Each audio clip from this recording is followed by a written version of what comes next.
Good morning guys, स्वागत है आपको हमारे यूट्यूब चैनल योर एग्ज़ाम्स में। आज है 2 अप्रैल 2022 और 2 अप्रैल 2022 के जितने भी इंपॉर्टेंट क्वेश्चन करंट अफेयर के बनते हैं, आज हम उन सभी प्रश्नों पर चर्चा करेंगे। तो यदि आप हमारे यूट्यूब चैनल पर नए हैं तो कृपया इसे सब्सक्राइब करें और बेल आइकन को दबाना ना भूलें। आइए देखते हैं आज का पहला क्वेश्चन।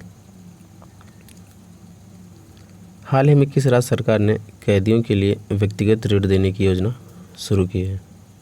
तो आपका सही ऑप्शन है option number B, Maharashtra. Maharashtra सरकार द्वारा कैदियों को उनके परिवारों को उनके रहने की स्थिति में सुधार करने और उनके कानूनी मामलों से संबंधित खर्चों को पूरा करने में मदद करने के लिए बैंकों से 50,000 रुपये तक के व्यक्तिगत ऋण प्राप्त करने की अनुमति देती है। महाराष्ट्र राज्य सरकार ने सहकारी बैंक इस योजना के तहत 7% ब्याज पर 50,000 तक का ऋण प्रदान करेगा। इस प्रकार के ऋण को खावती ऋण कहा जाता है और लगभग 1055 कैदियों को लाभ होता है। महाराष्ट्र की राजधानी मुंबई, राज्यपाल भगत सिंह कोश्यारी और मुख्यमंत्री उद्धव ठाकरे जी हैं। देखते हैं नेक्स्ट क्वेश्चन। ने स्पोर्ट्स डिजिटल एक्सपीरियंस सेंटर शुरू करने के लिए सैमसंग के साथ समझौता किया है। तो आपका सही ऑप्शन है option number A, Manipur. Manipur की राज्य सरकार ने मणिपुर ओलंपियन पार्क और खुमान लंपक स्पोर्ट्स कॉम्प्लेक्स के एक डोमेन के रूप में एक विश्व स्तरीय स्पोर्ट डिजिटल एक्सपीरियंस सेंटर स्थापित करने के लिए Samsung data system India private limited और अभिटेक IT सॉल्यूशंस प्राइवेट लिमिटेड के साथ समझौता ज्ञापन पर हस्ताक्षर किए हैं। देखते हैं नेक्स्ट क्वेश्चन। हाल ही में उत्कल दिवस या ओडिशा दिवस कब मनाया गया है? हाल ही में उत्कल दिवस और ओडिशा दिवस कब मनाया गया है? तो आपका सही ऑप्शन ऑप्शन नंबर ए, 1 अप्रैल को। एक स्वतंत्र राज्य के रूप में पहचाने जाने के संघर्ष के बाद ओडिशा राज्य के गठन को याद करने के लिए उत्कल दिवस या उत्कल दिवासा या ओडिशा दिवस हर साल 1 अप्रैल को मनाया जाता है। राज्य को मूल रूप से ओडिशा कहा जाता था, लेकिन लोकसभा ने ओडिशा विधेयक और संविधान विधेयक 113वां संशोधन मार्च 2011 में इसका नाम बदलकर ओडिशा रख दिया।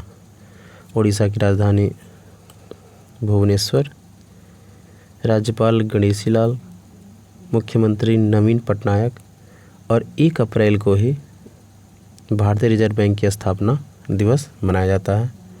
इसकी स्थापना 1 अप्रैल 1935 को की गई थी। देखते हैं नेक्स्ट क्वेश्चन। हाल ही में भारत फ्रांस द्विपक्षीय नौसेना अभ्यास वरुण 2022 कहाँ शुरू हुआ है? तो आपका सही ऑप्शन है ऑप्शन नंबर ए, अरब सागर में। भारतीय नौसेना और फ्रांसीसी नौसेना के बीच वरुण नामक द्विपक्षीय नौसेना अभ्यास का 20वां संस्करण 30 मार्च से 3 अप्रैल 2022 तक अरब सागर में आयोजित की जा रही है। वरुण 2022 अभ्यास में दोनों नौसेनाओं की विभिन्न जहाज, पनडुब्बी, समुद्री गश्ती विमान, लड़ाकू विमान और हेलीकॉप्टर भाग लेंगे। देखते हैं नेक्स्ट क्वेश्चन। हाल ही में किस राज्य सरकार द्वारा विनय सामरस्य पहल शुरू की गई है? तो आपका सही ऑप्शन है ऑप्शन नंबर ए, कर्नाटक।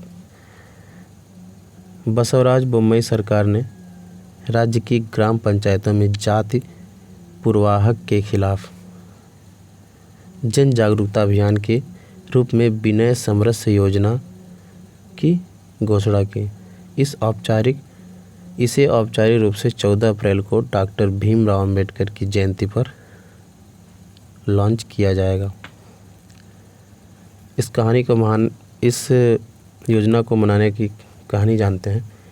इस पहल का नाम 3 साल के दलित बच्चे विनय के नाम पर रखा गया था, जो सितंबर 2021 में बारिश से शरण लेने के लिए कर्नाटक के कोप्पल जिले के मियाँपुर गांव में एक मंदिर में भटक गया।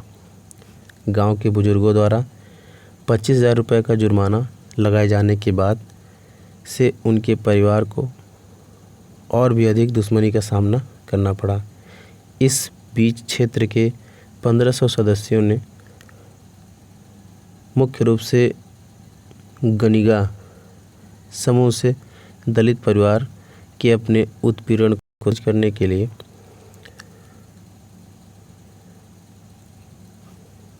कर दिया था, जिससे विनय के परिवार को गांव छोड़ने और कृषि भूमि सहित संपत्ति छोड़ने के लिए मजबूर होना पड़ा था। देखते हैं नेक्स्ट क्वेश्चन। हाल ही में भारतीय भुगतान परिषद के अध्यक्ष के रूप में किसे चुना गया है? तो आपका सही ऑप्शन है ऑप्शन नंबर ए विश्वास पटेल। विश्वास पटेल को 2022 में दूसरी बार भारतीय भुगतान परिषद पेमेंट्स काउंसिल ऑफ इंडिया यानी PCI के अध्यक्ष के रूप में फिर से चुना गया है। इससे पहले उन्हें वर्ष 2018 में PCI के अध्यक्ष के रूप में चुना गया था। PCI एक भुगतान पारिस्थितिकी तंत्र उद्योग निकाय है और इंटरनेट और मोबाइल एसोसिएशन ऑफ इंडिया का एक हिस्सा है। PCI का उद्देश्य कैशलेस ट्रांजैक्शन सोसाइटी को बढ़ावा देना और भारत में डिजिटल भुगतान को बढ़ाना है। देखते हैं नेक्स्ट क्वेश्चन। हाल ही में किनके द्वारा फास्टर नामक एक सॉफ्टवेयर लॉन्च किया गया है? तो आपका सही ऑप्शन है option number A NV Raman. Bharat के मुख्य न्यायाधीश NV रमन ने गुरुवार को fast and secure transmission of electronic records faster का फुल फॉर्म है fast and secure transmission of electronic records का अनावरण किया। Chief justice of India electronic माध्यमों से अदालती आदेशों को जल्दी और सुरक्षित रूप से संप्रेषित करने के लिए सॉफ्टवेयर लॉन्च किया है। यह एक ऐसा उपाय जो न्यायिक आदेश संचरण में सहायता करेगा। देखते हैं नेक्स्ट क्वेश्चन। हाल ही में कैबिनेट ने महंगाई राहत में कितने प्रतिशत की वृद्धि को मंजूरी दी है? तो आपका सही ऑप्शन है ऑप्शन नंबर बी 3%। केंद्रीय मंत्रिमंडल ने बुधवार को केंद्र सरकार के कर्मचारियों को 34% महंगाई भत्ता और पेंशन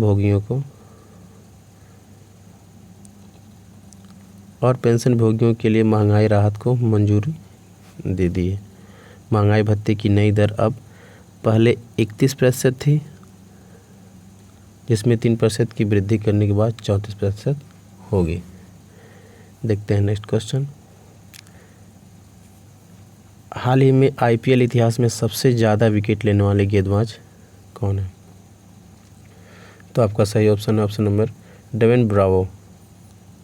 चेन्नई टीम और लखनऊ टीम के बीच खेले जा रहे सीजन के 7वें मैच में ऑलराउंडर डेविन ब्रावो ने ऐतिहासिक रिकॉर्ड अपने नाम किया है। उन्होंने IPL में सबसे ज़्यादा विकेट लेने के मामले में लथिस मलिंगा के रिकॉर्ड को ध्वस्त कर दिया है। वे ऐसा करने वाले पहले गेंदबाज हैं। डेविन ब्रावो 171 विकेट ले चुके हैं।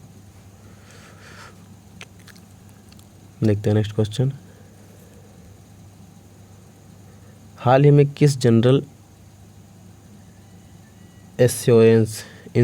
इंश्योरेंस कंपनी वॉल्ट डिजिटल ग्राहक जुड़ाव और पुरस्कार कार्यक्रम लॉन्च किया है? तो आपका सही ऑप्शन है HDFC Ergo. HDFC Ergo general insurance company ने अपना वॉल्ट प्रोग्राम लॉन्च किया है। यह भारत का पहला उद्योग आधारित डिजिटल ग्राहक जुड़ाव और पुरस्कार कार्यक्रम है। HDFC Ergo general insurance company के CEO रितेश कुमार हैं और इसका मुख्यालय मुंबई में है और इसकी स्थापना सन 2002 में हुई थी।